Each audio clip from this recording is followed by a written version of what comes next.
사도신경으로 신앙 고백 드립니다. 나는 전능하신 아버지 하나님 천재 창조주를 믿습니다. 나는 그의 유일하신 아들 우리 주 예수 그리스도를 믿습니다. 그는 성령으로 잉태되어 동정녀 마리아에게서 나시고 본디오 빌라도에게 고난을 받아 십자가에 못 박혀 죽으시고 장사된 지 사흘 만에 죽은 자 가운데서 다시 살아나셨으며 하늘에 오르시어 전능하신 아버지 하나님 우편에 앉아 계시다가 거기로부터 살아있는 자와 죽은 자를 심판하러 오십니다. 나는 성령을 믿으며 거룩한 공교회와 성도의 교제와 죄를 용서받는 것과 몸의 부활과 영생을 믿습니다. 아멘. 찬송가 290장입니다. 290장.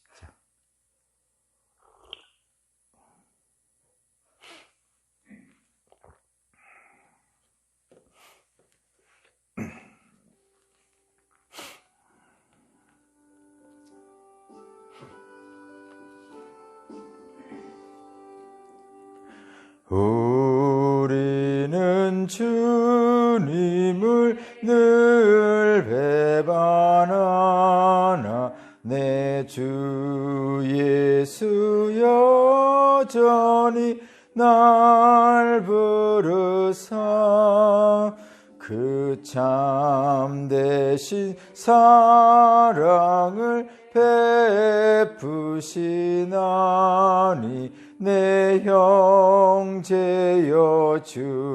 주님을 곧 따르라. 주 널 위해 비네 주 널 위해 비네 주 널 위해 비네 항상 비시네. 주에서 풍성한 은혜를 내려 내 영혼이 나날이 복받으니 주 예수를 너희도 구주로 섬겨 곧 따르면 풍성한 복 받겠네. 주 널 위해 비네 주 널 위해 비네 주 널 위해 비네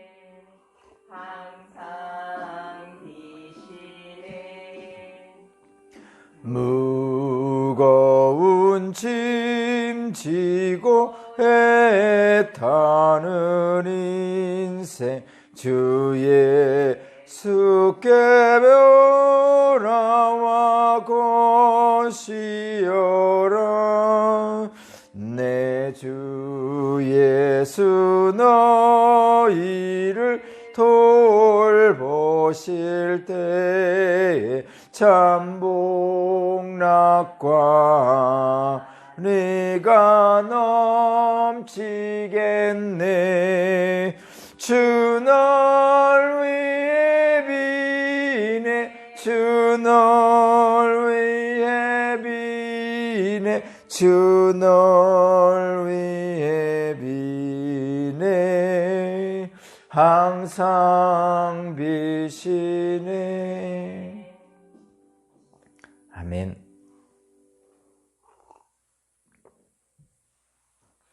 오늘 주신 하나님 말씀은 베드로 후서 2장 12절에서 22절입니다.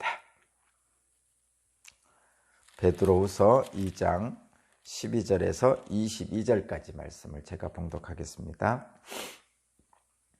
그러나 그들은 본래 잡혀서 죽을 목적으로 태어난 지각 없는 짐승들과 같아서 알지도 못하는 일들을 비방합니다.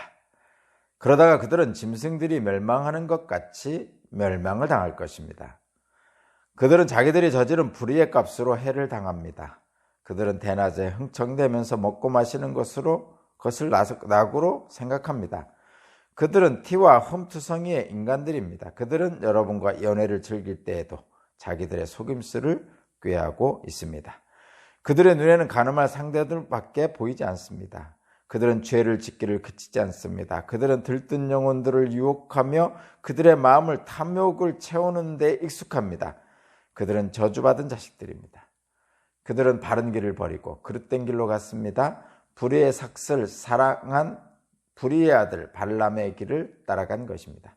그러나 발람은 자기의 범죄에 대해 책망을 들었습니다. 말 못하는 나귀가 사람의 소리로 말하여 이 예언자의 미친 행동을 막은 것입니다. 이 사람들은 물없는 샘이요 폭풍에 밀려가는 안개입니다. 그들에게는 캄캄한 어둠이 마련되어 있습니다. 그들은 허무맹랑하게 큰 소리를 칩니다. 그들은 그릇된 생활을 하는 자들에게서 가까스로 빠져나온 사람들을 육체에 방종한 정욕으로 유혹합니다. 그들은 사람들에게 자유를 약속하지만 자기들은 타락한 종이 되어 있습니다. 누구든지 진 사람은 이긴 사람의 종노릇을 하게 되는 것입니다. 사람들이 우리의 주님이시며 구주이신 예수 그리스도를 알므로 세상의 더러운 것들에서 벗어났다가 다시 거기에 말려들어서 정복을 당하면 그런 사람들의 형편은 마지막에 더 나빠질 것입니다. 그들이 의의 길을 알고서도 자기들이 받은 거룩한 계명을 저버린다면 차라리 그 길을 알지 못했던 편이 더 좋았을 것입니다. 다음과 같은 속담이 그들에게 사실로 들어맞았습니다. 개는 자기가 토한 것을 도로먹는다. 그리고 돼지는 몸을 씻고 나서 다시 진창에 뒹군다. 아멘.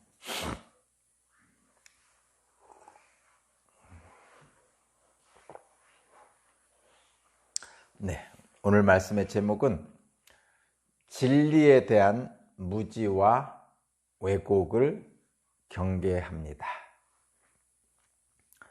진리에 대한 무지와 왜곡을 경계합니다. 라는 말씀의 제목입니다. 지금 베드로 사도는 거짓 예언자들, 거짓 사도들에 대한 경계의 말을 지금 성도들에게 보내주고 있습니다. 그러면서 그들의 특징을 말씀하고 있죠. 거짓 예언자들의 특징을 정확하게 말씀하면서 혹시라도 그런 거짓 예언자들이나 거짓 교사들이 미혹할 때 거기에 넘어가지 말라는 말씀이죠. 그렇습니다. 사실은 방법은 거짓 예언자들, 거짓 미혹하는 자들은 언제나 있었습니다. 실제로 태초로부터 있었고요. 지금도 있고요. 예수님 당시에도 있었고 앞으로도 있을 겁니다. 아마도 마지막 때 구원의 완전을 이루기 전에는 계속 있을 것입니다. 여기는 에덴 동산이 아니고 에덴 동산에서 쫓겨난 인간들이 사는 세상이기 때문에 그렇죠.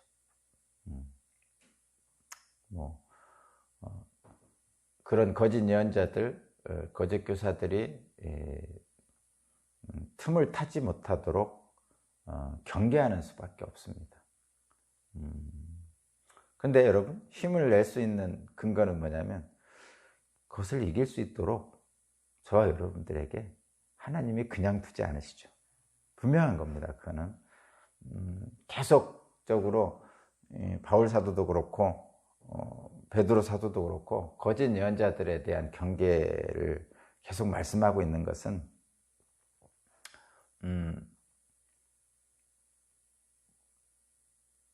그 미혹들이 거부하기 어려운 것이라서 그런 겁니다.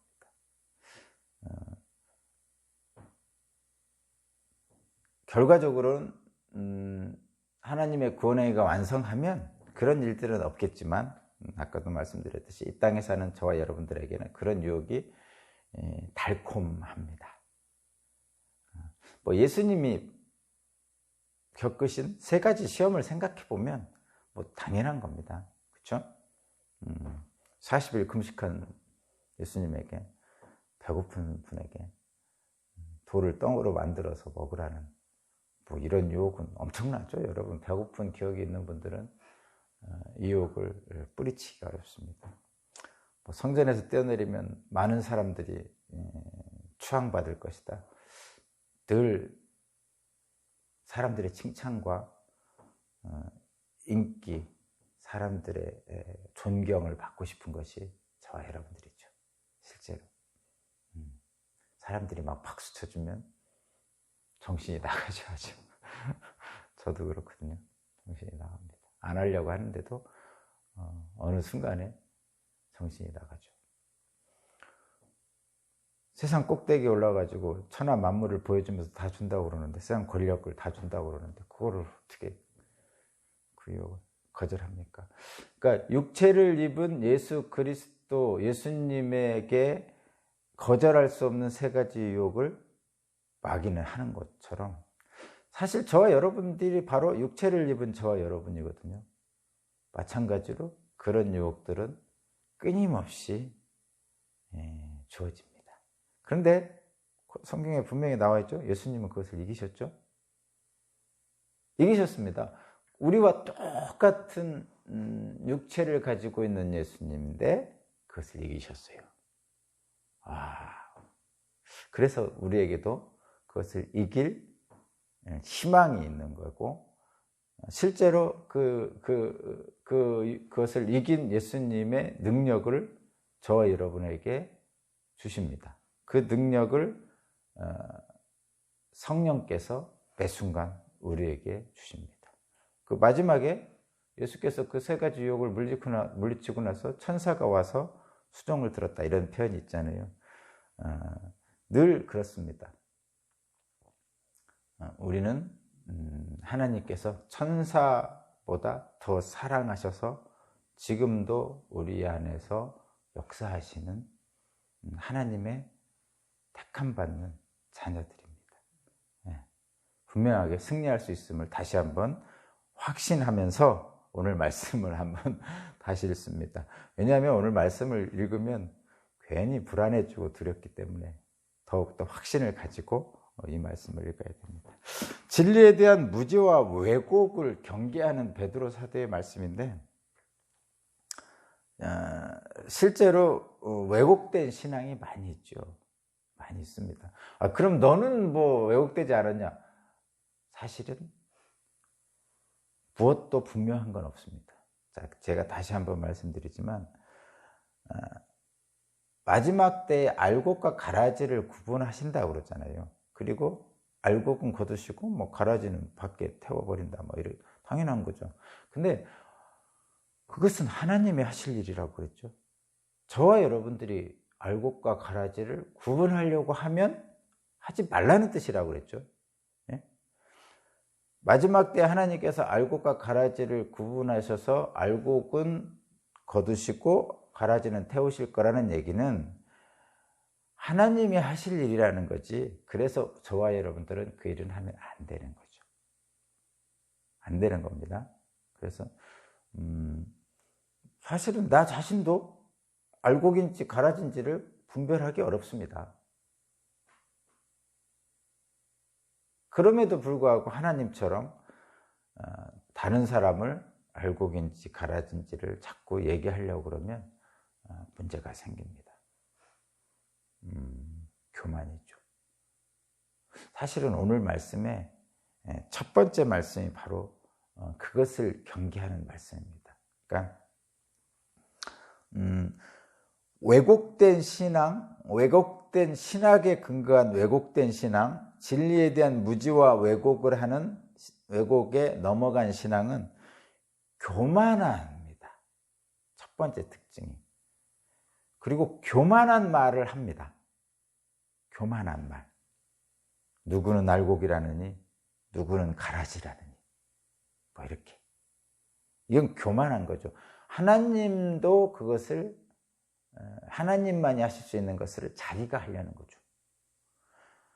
자, 거기 오늘 바로 12절부터인데 11절을 한번 읽어볼까요? 11절 제가 읽을게요. 11절. 천사들은 그들보다 더 큰 힘과 능력을 가지고 있으면서도 주님 앞에서 그들을 비방하는 고발을 하지 않습니다. 그들이라는 것은 진리를 왜곡하는 자들이죠. 이단들이란 말이에요. 말하자면 더러운 정욕에 빠져서 육체에 따라 사는 자들을 얘기하는 거예요.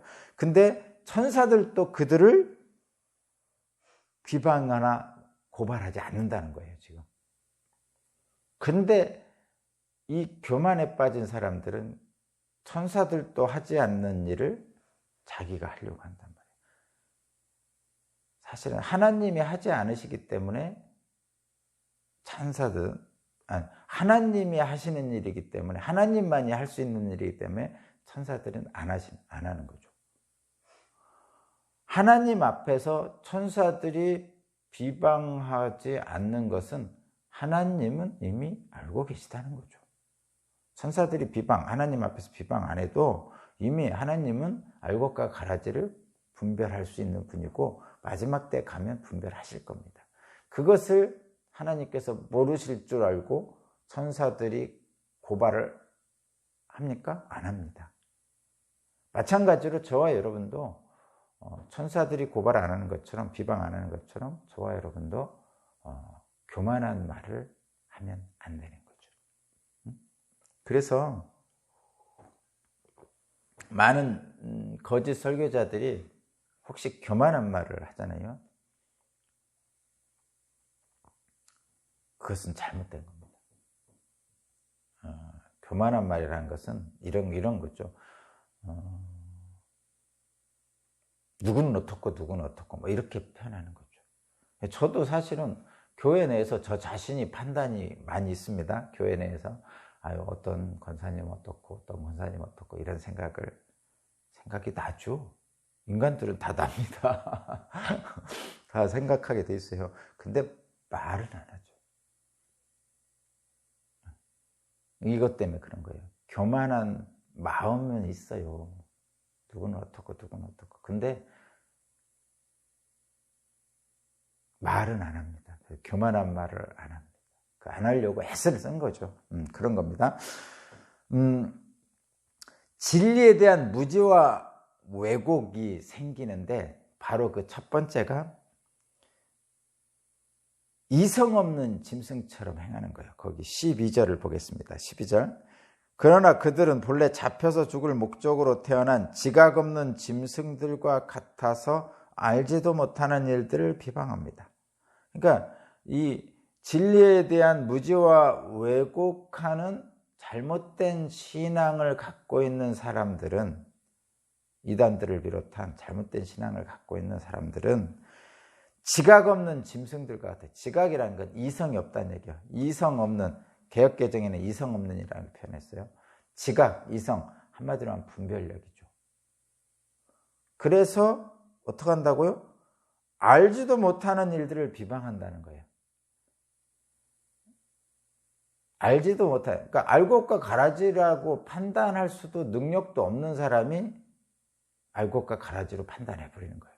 그러니까 알지도 못하는 일을 비방한다는 것은 자기 판단하에, 자기 감정하에 그냥 정죄해 버리는 거죠. 사람들을.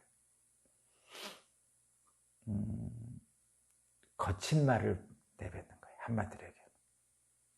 그래서 그 말을 거칠게 하는 사람들은 이런 경우입니다. 생각이 없는 거죠. 지각이 없는 거예요. 이성이 없는 거예요. 자, 여기 다시 한번 개역개정에 이성이라고 되어 있고 이 세 번역에는 지각이라고 되어 있어요. 사실은 같은 생각입니다. 분별력이라고 보시면 돼요. 그러니까 생각을 해보는 거죠. 그러니까 하나님의 말씀에 비춰서 생각을 해보는 거예요. 내가. 그러면 성령께서 나를 도우시죠. 분별력을 주신단 말이죠. 영적 분별력은.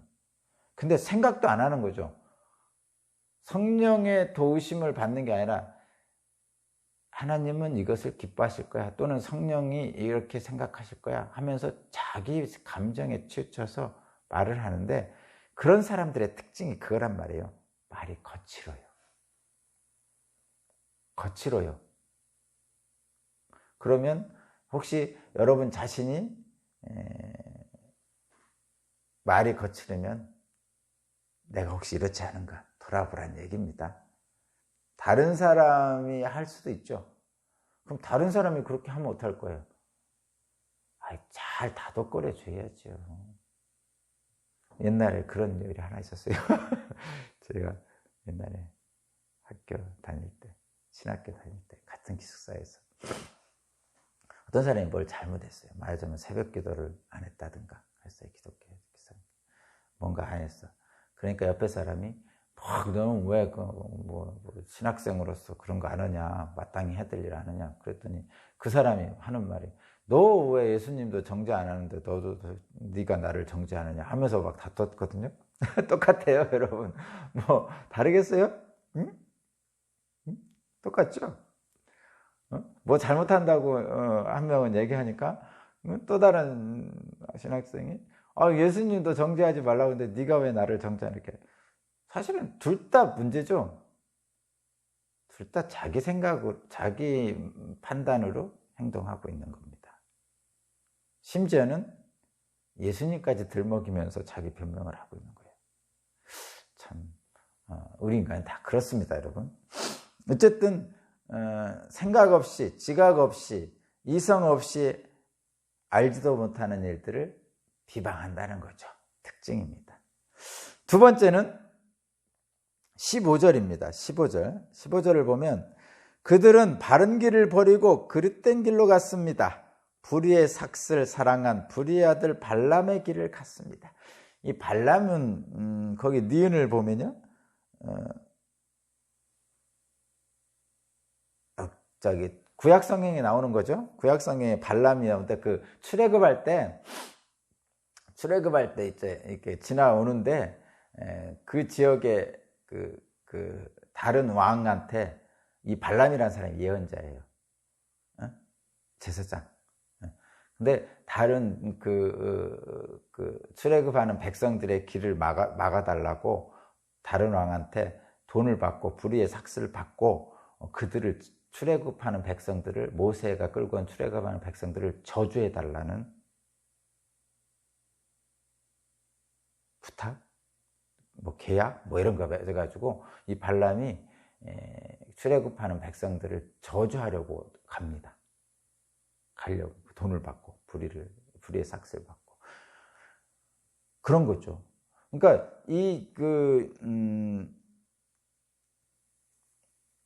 진리에 대한 무지와 왜곡을 하는 이 사람들은, 여기에 빠진 사람들은 탐욕에 빠진 사람들입니다. 불의의 삭슬을 받습니다.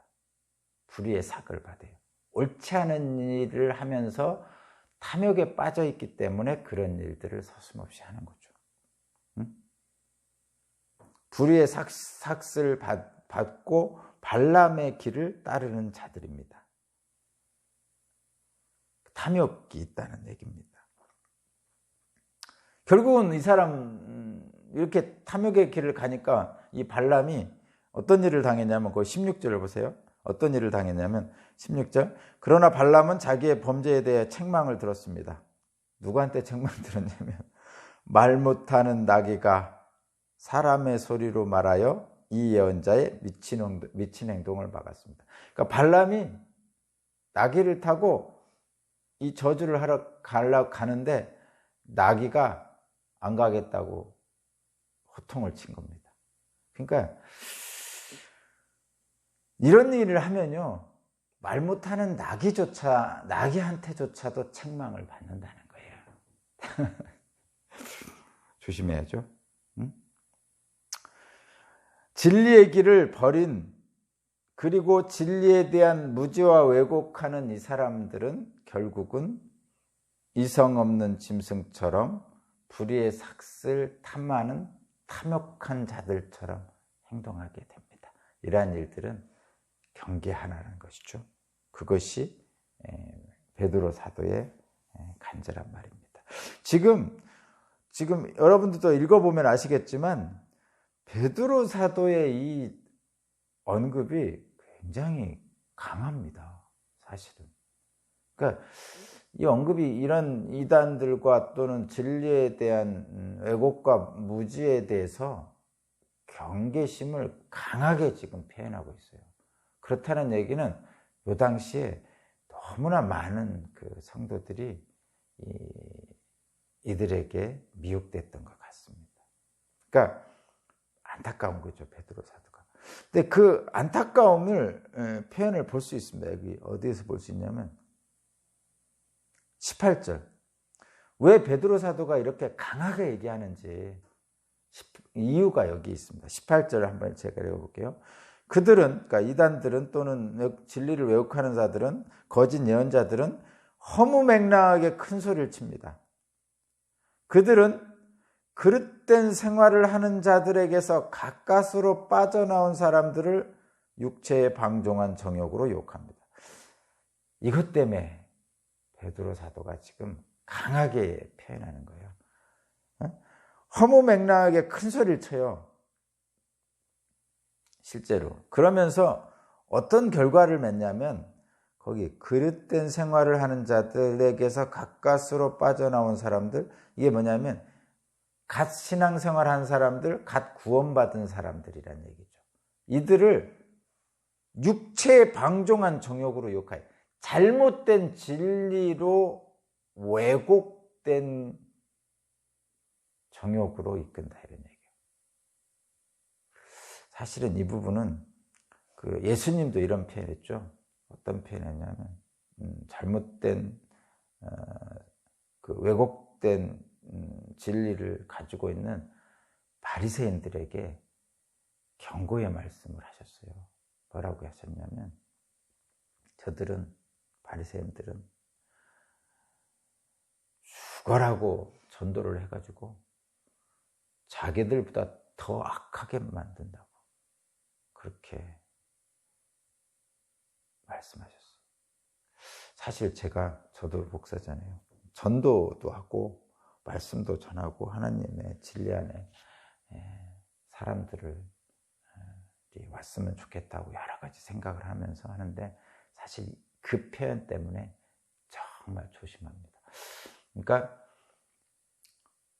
예수님은 정말 열심히 산 넘고 물 건너가지고 사람들을 전도해가지고 자기보다 더 악한 지옥에 빠질 사람들로 만드는 것을 경계하셨어요. 그러면 제가 목사인데 제가 혹시라도 구원한다고 선교하고 사람들을 하나님 말씀 안으로 들어오게 하면서 잘못하면 나도 지옥에 빠지고 착한 그들도 지옥에 빠지게 할 수도 있다는 얘기죠.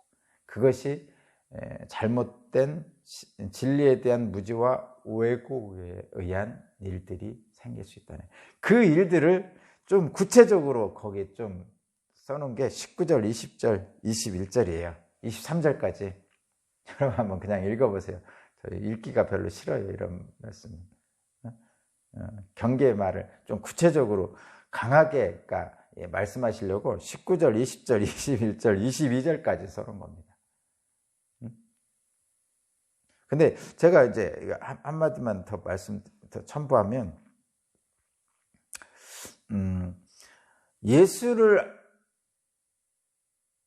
여기 말씀해 보니, 예수를 차라리 알지 못했으면 더 좋았을 것을, 이런 표현을 쓰고 있잖아요. 거기 21절, 제가 해설을 해드리고 가야 될 것 같아서 21절, 그들이 의의 길을 알고서도 자기들이 받은 거룩한 계명을 저버린다면 차라리 그 길을 알지 못했던 편이 더 좋았을 것입니다. 그러면서 거기 돼지와 개를 들거든요. 그러면 예수님을 차라리 모르는 사람이 예수님을 조금이라도 알았던 사람보다 더 나은 것이냐? 그건 아니죠. 그렇죠? 그러니까 이 표현을 여러분, 그 길을 알지 못했던 편이 더 좋았을 것이다, 이 표현은 이런 겁니다, 여러분. 이렇게 생각하면 돼요. 제가 교육을 굳이 얘기하는 거는 공부를 많이 해야 좋고 적게 해야 좋고라는 의미는 아닙니다. 잘 새겨드시고. 우리 어머니는 초등학교도 못 나오셨어요. 그래서 그냥 순박하게 사십니다. 근데 저는 대학교를 나왔습니다. 근데 영악합니다. 그러면 차라리 안 배운 게 나았겠다, 이런 표현하고 비슷한 거예요.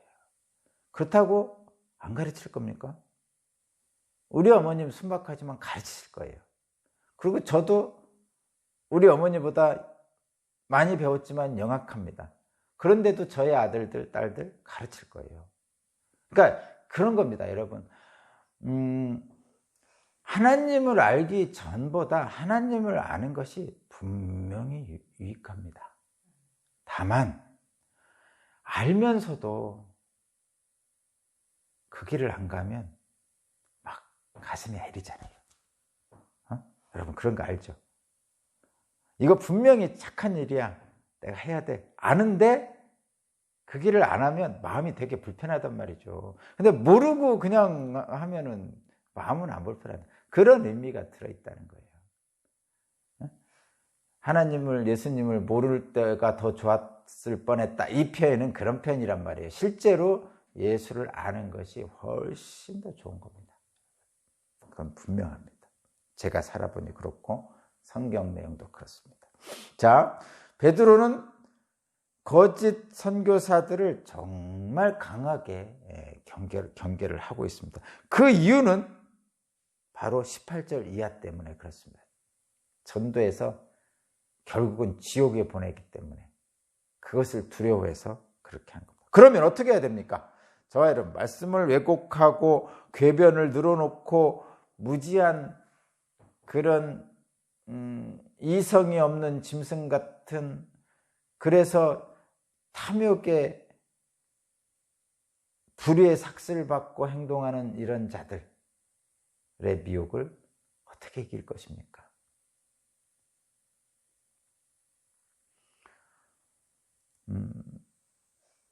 성도들끼리 서로, 교회에서 교회 공동체 성도들끼리 서로 격려하고 이렇게 하면 많은 도움이 됩니다. 첫 번째는. 그러나 결과적으로는 각자가 할 수밖에 없습니다. 공동체는 물론 격려하고 서로 도움을 줍니다. 그러나 결과적으로는 각자가 할 수밖에 없는데, 각자가 할 수밖에 없는 말씀의 핵심은 뭐냐면 빌립보서 2장 12절에 이렇게 말씀하고 있어요. 두렵고 떨리는 마음으로 자기의 구원을 이루어야 합니다. 저와 여러분의 각자는 예수님이 홀로 광야에서 마귀의 유혹을 받고 또 그것을 이기신 것처럼 저와 여러분도 각자 마귀의 유혹을 물리치고 이겨야 됩니다. 그런데 어떻게 이길 수 있느냐? 예수님이 이기셨잖아요. 그러니까 우리도 예수님처럼 이길 수 있습니다. 예수님이 어떻게 이기셨을까요? 생각을 해보면 예수님은 겸손하신 거죠. 두렵고 떨림으로 각자의 구원을 이룰 때 그 두렵고 떨림은 그리스도의 겸손 앞에 두렵고 떨린 거예요. 빌립보서 2장 5절에서 11절까지, 그러니까 지금 빌립보서 2장 12절의 말씀이 각 사람이 두렵고 떨리는 마음으로 각자의 구원을 이루라는 결론의 말씀을 내렸는데, 그 앞부분이 뭐냐? 그리스도의 겸손입니다. 빌립보서 2장 5절부터 그리스도의 겸손을 말씀하시면서 마지막에 12절에 각자 두려움과 떨림으로 각자의 구원을 이루라고 합니다. 그럼 어떻게 그걸 합니까? 두려움과 떨림으로 그리스도의 겸손을 배워서 하라는 거죠. 그리하면 예수께서 광야에서 마귀의 3가지 시험을 이기신 것처럼 저와 여러분도 이길 수 있다는 겁니다. 두렵고 떨리는 마음으로 그리스도의 겸손을 따라서 오늘 또 이성 없는 짐승들처럼, 지각 없는 짐승들처럼 거친 말 내뱉지 말고 탐욕에 휩쓸려서 불의의 삭슬 받은 이 발람 같은, 그래서 결국은 말 못하는 당나귀한테 책망받는 그런 일 하지 말고 예수 그리스도께서 겸손하게 하나님을 따라 살고, 그리함으로써 사탄의 시험도 이기고 하나님의 구원 역사를 이루신 것처럼 저와 여러분도 두렵고 떨리는 마음으로 그리스도의 겸손을 따라 사는 저와 여러분 되리기 바랍니다. 기도드리겠습니다.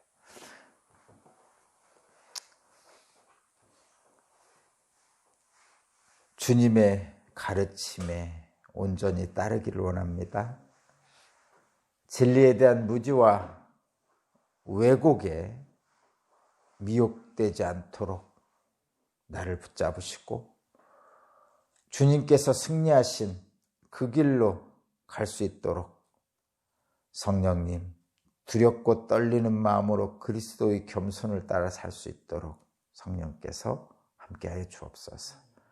감사드리며 예수 그리스도 이름으로 기도합니다. 아멘. 290장 찬양 드리고 기도드리겠습니다.